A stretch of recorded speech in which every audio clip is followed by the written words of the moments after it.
আসসালামু আলাইকুম আমার ভাইয়ারা আপুরা, কেমন আছেন সবাই? আলহামদুলিল্লাহ, আমিও আপনাদের দোয়ায় ভালো আছি। তো আজকে আরেকটা ভিডিও নিয়ে আসলাম। এটা হচ্ছে মাছ রান্না করার ব্লগ। এটা গত রাতে আমি আর জাইনের আব্বু মার্কেটে যাচ্ছিলাম টুকিটাকি কিছু কেনাকাটা করার জন্য। তো রাস্তায় দেখলাম যে বড় বড় কিছু রুই মাছ, কাতল মাছ আর হচ্ছে তেলাপোয়া মাছ ছিল। তো আসার সময় জাইনের আব্বু বললো যে আচ্ছা এখান থেকে আমরা একটা মাছ নিয়ে যাই। তো মাছগুলো একদম টাটকা ছিল। তো এরপরে আমি ওখান থেকে একটা বড় রুই নিলাম 1 কেজি ওজনের।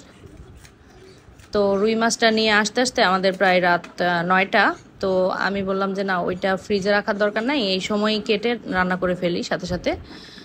তো তখনই আমি মাছটা কাটতে বসলাম।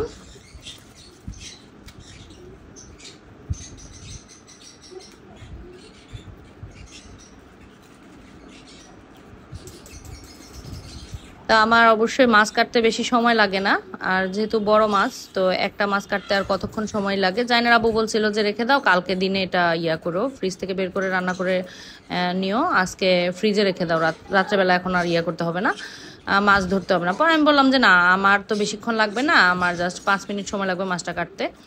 তা আমি মাছটা কেটে নিলাম।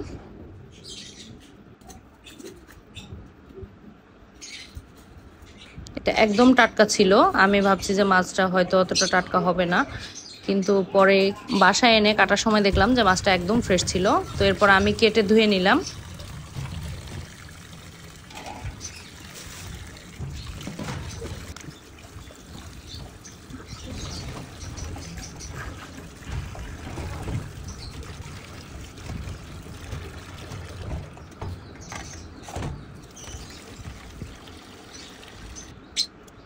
তো মাছটা ধুয়ে রাখার পর এবার আমি এদিকে পেঁয়াজ, কাঁচামরিচ আর হচ্ছে টমেটো, ধনিয়া পাতা এগুলো রেডি করে নিচ্ছিলাম।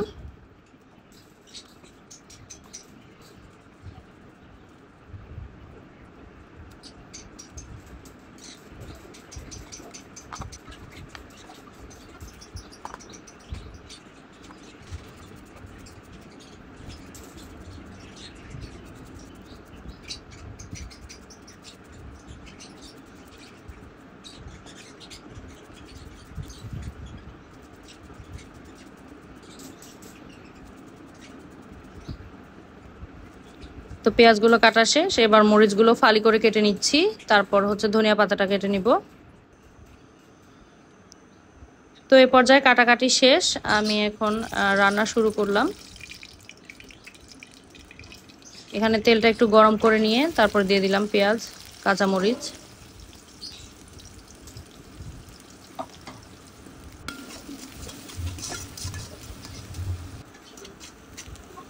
তো পেঁয়াজটা বাদামি করে ভেজে নিয়েছি আগে।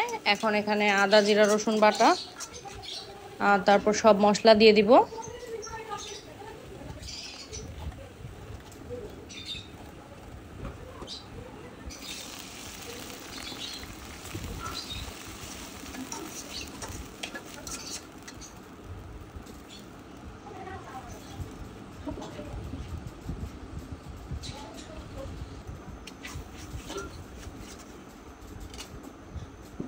এ পর্যায়ে সামান্য একটু পানি দিয়ে তারপর মশলাগুলো দিয়ে দিলাম।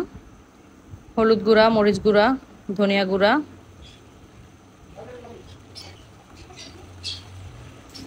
লবণ,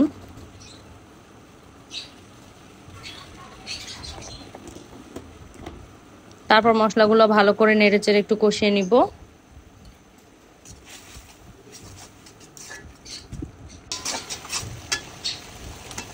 এবার টমেটোগুলো দিয়ে দিব।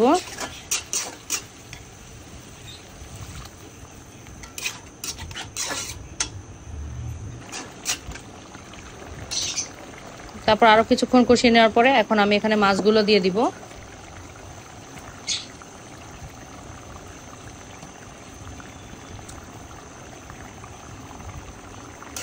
তো মাছের পিসগুলো বড় থাকায় জায়গা হচ্ছিল না, পরে আমি একটা একটা করে এই পাশ থেকে সরিয়ে তারপরে মাছের মাথাটা দিয়ে দিলাম।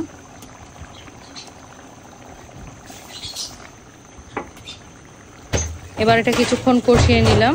এটা তো চামচ দিয়ে নাড়া যাবে না, কারণ ভেঙে যাওয়ার একটা আছে। তো এই জন্য আমি দুই পাশ থেকে ধরে তারপর নাড়াই দিচ্ছিলাম।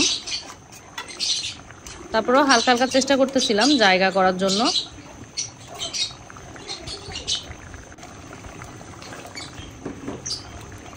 তো এই পর্যায়ে আমার মাছ কষানো হয়ে গেছে। এখন আমি এখানে ঝোল দিয়ে দিব।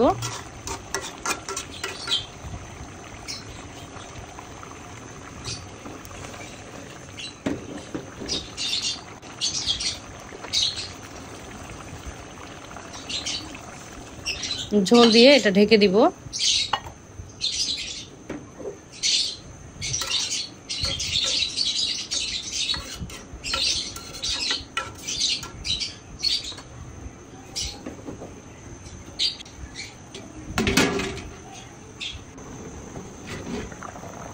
তো এই তো আমার রান্না শেষ। এখন আমি এখানে ধনিয়া পাতাগুলো দিয়ে দিব।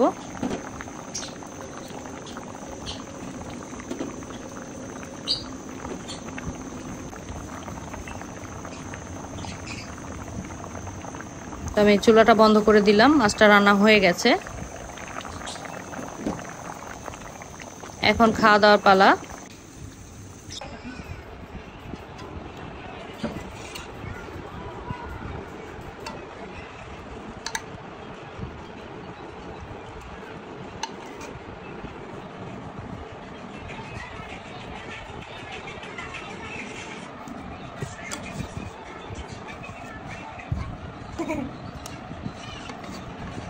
বিসমিল্লাহ।